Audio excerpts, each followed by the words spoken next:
Alright, so in this video I want to show you how you can help your church grow by clipping the sermons or pieces of the service and then adding them to your church's YouTube channel.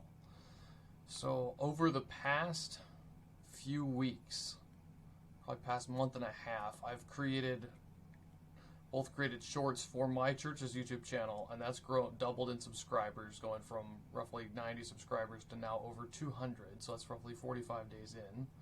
And then I also created a new YouTube channel that takes in a variety of different churches from a variety of different areas and then clipped them all, and added those clips to that specific channel.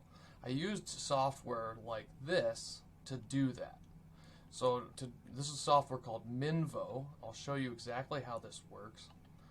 You need to upload the sermon to there, and so you don't necessarily need to upload it from your computer. You can actually pull it directly from the church's YouTube channel if they publish their live sermons. So we're going to make the shorts from a video option. Then we're going to go to import, and we're going to take, now if I've used the channel before to pull in a video, it saves that in a list below here. So one of the ones that I need to do yet is Whole First Reformed. So what I'm going to do is grab this one here from April 21. Actually, let's see, I think I looked at that one. We need to update that. But let's pull in March 31. I'll show you that as an example. So this is Easter regular service. Now the next thing that we do here is we want to just get the sermon itself. So we're going to find that particular part of the service in here. And go to here, do mute site for now because we'll play this here. We'll find exactly when Adam starts preaching here. We'll look at this here and make sure that he's actually going to his sermon. They have generally one more song and then he gets up and preaches. So we want to pick it right around 36 then, and we'll also back it up to right about, let's go here, play that, and then we'll find the end of the sermon, because this will save on your credits. You get X number of minutes every month to do this. So you can get a lifetime plan on there in the link in the upper right corner. But then we want to pull in this. So now we have our time frame here. I want to make sure that we have everybody's lined up here. There we go. So 107.19, 107. Do it that way here. So 107.19, 19. And for this piece of software, we want to do this one first. Another piece of software I've experimented with, it's the other way around. So 23 is about where we want to be. As long as you're pretty close to it that way. Now we've got our settings here. So we want to have the moment duration, or the short duration, to be anywhere between 30 to 60 seconds. Because this on Facebook, on Twitter, on Instagram, on YouTube, will make it all appear as a short. Now you can go ahead and check what you want here, magic frame. So this will focus the camera on the speakers, or on the pastors themselves. Then the next piece is like magic emojis. Now this will just, based on the word that the pastor's using, sometimes it'll pop up an emoji. Now I have not experienced anything negative with this. It just generally adds a little more engagement into the video. Add media. This is one of the new ones. So what this is, a B-roll clip, is it'll search on it in stock footage and actually pull in another clip. This one's still a little iffy, so I leave that one off. But then magic cut, filler words, it pulls out all the ums, ahs, and etc. And then magic emphasis, so then it highlights certain words. So I leave those four on, and then the middle one, magic media, off. Now you can, if your church has a built-in logo scheme or a color scheme that they use across their website, you can customize it that way. This church, I haven't customized this one because I use this for a variety of different churches. So then I can just say, go ahead and create shorts. Now this will generally take about 15 minutes to complete, so we'll come back then. Alright, so when your video is done clipping, you've got the option to go view those specific videos. And so then you can see the different videos that have been clipped. These are the different ones. This is from a different church, so I wanted to just get this back up and running to you very quickly. But then you can you'll have a number of different things here. So this is video number 1, then this is the title, This is the status. This has been posted and when it's been posted. It has the YouTube emoji, so it's been posted on YouTube, but then showing you how to download or how to edit it. So then you can say, okay, let's open the editor here. So for instance, how did I add the logo in here? If you want to call it a logo, I call it like a sign. But let's go to brand, and then we have this. So then I created this in Canva, and then I uploaded it to the specific video file. Now, what's nice is that inside, across this whole video, this whole sermon, it'll use this whole brand file all the way across, and you can always just move it around a little bit wherever you want. And so I like to keep it so it's relatively prominent. So we're making sure we advertise for the right church, but then it's not covering up his head. I mean, that's the goal. I've basically, in Canva, I created a new title, and then also one with, it's got semi-transparent text, so then it as a background, so then it helps it stick out the sign a little bit more from the background, right?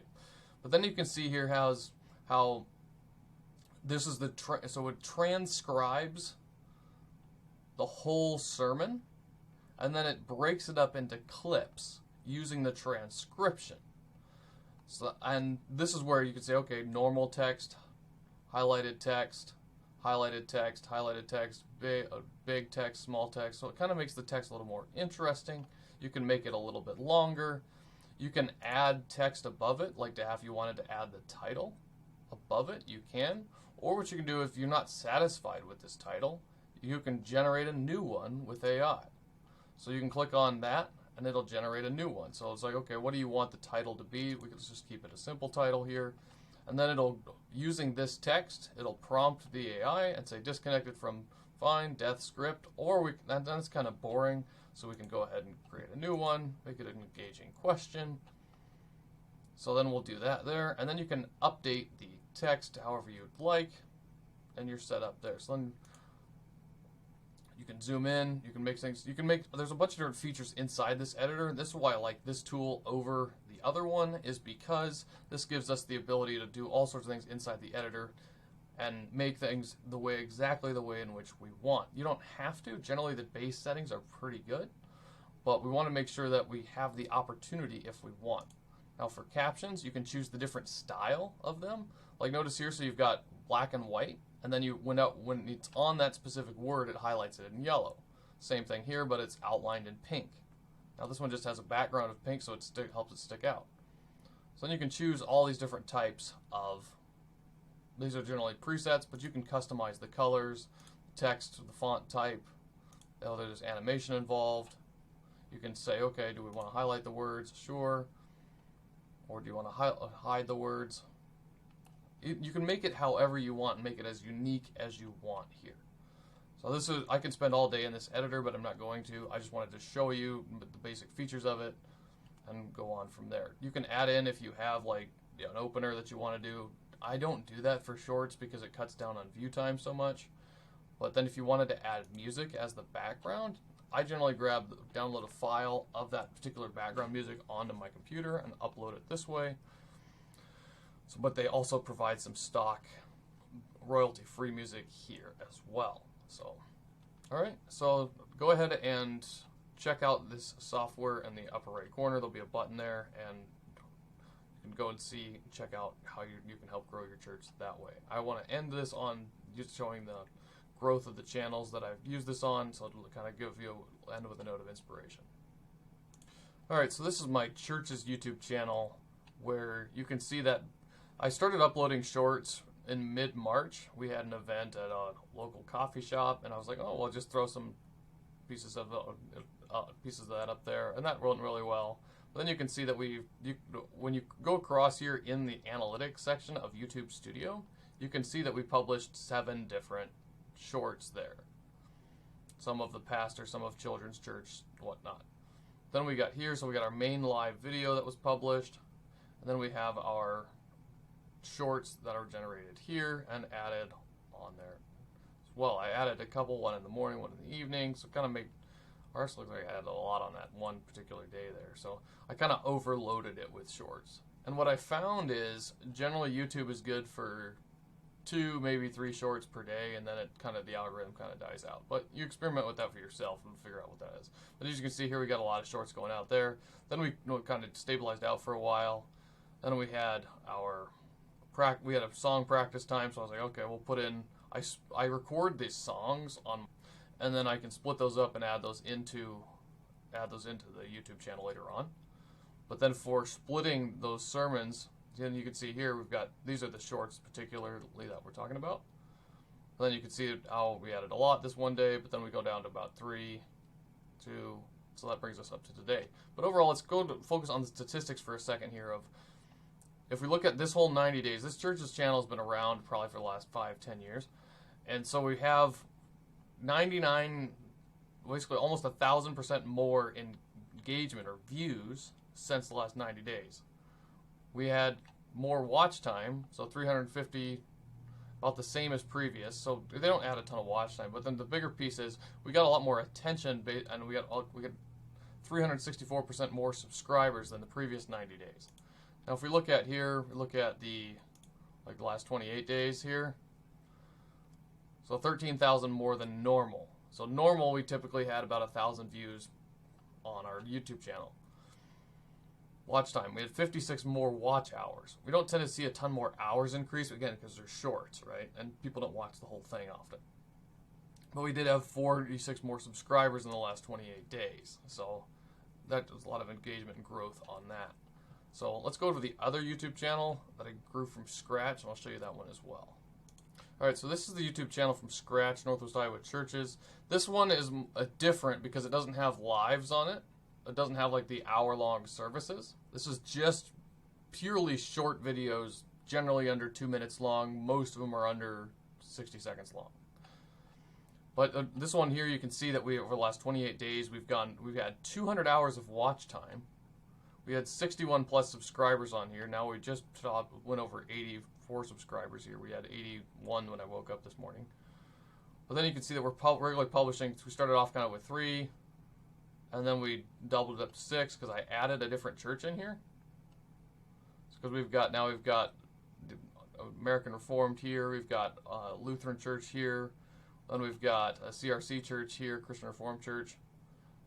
And then we have the whole First Reformed Church here too. So we're adding, this is kind of more of a parachurch or overall town-based ministry. It's I was initially planning on adding a lot of churches throughout Northwest Iowa on here, but based upon the limitation of, okay, how many shorts can I push without getting punished by the algorithm, I kind of reached the max of the town here. So I'll be creating more channels like this in the future because I want to spread out how do we get more good content on the internet and get things moving that way. But then you can see how we're publishing roughly 6 shorts per day here. But all these ones are using software, YouTube clippers, clipping out the sermons like we did a minute ago, showing those ones. So let's show that piece of content here. Let's look at our content specifically. So people are finding it in the shorts feed 96% of the time. That's to be expected. A few people are searching it out. But then I've got, most of them get around between 400 and 600 views, tends to be. Let's go to see more for the shorts.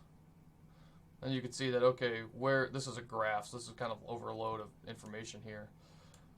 But we have so for Liar Liar, one of our pastors did a illustration of this with Jim Carrey. That one got 79 impressions, and then it's got 1,000 different views on there. So then we have the average duration of the view is 17 seconds. Watch time, that added up to 5 hours worth of watch time on there. So, but all these titles are automatically generated, and as we showed in the software, you can change up that title to make it a more plain one or a catchy question or whatever. So you can make it better that way. So then the other piece of this is auto scheduling. I forgot to add that in there, so I wanted to add it in now. But let's go back to that. So we can go to Minvo here a minute. We can go to scheduling. So then underneath that, let's go to here, go to export, go to post to social. So when we have our whole church's channel, we can add that and set it up there so that it publishes that out the door. Then we can schedule that to YouTube on a given day. We want to add that into this channel, so we can pick our day by clicking on the day on the calendar. And then we can pick our time, or we can add in a custom time. We can write a description if we want. Generally speaking, I just pick one of these times and click schedule. So then we're set up there. And then it's scheduled, and then we can just X out of that. So, alright, so then it's scheduled on the calendar. If we come back here, we will see that it's scheduled again on the calendar, where it's posted. So this was the original post date on here. So I think if you schedule it twice, it doesn't appear here, but it does appear like that it's scheduled and posted. Like this one's scheduled for May 1. Then we can go in here and schedule that. So we can move that over. We have to be in the editor for that one. But anyway, I just wanted to give you more clarity on how this works. Feel free to comment on this. Let me know what other aspects of this are needed in this. So to make this a full-fledged video on how and more informative. All right. Hope you guys are doing well. Talk to you soon. Bye.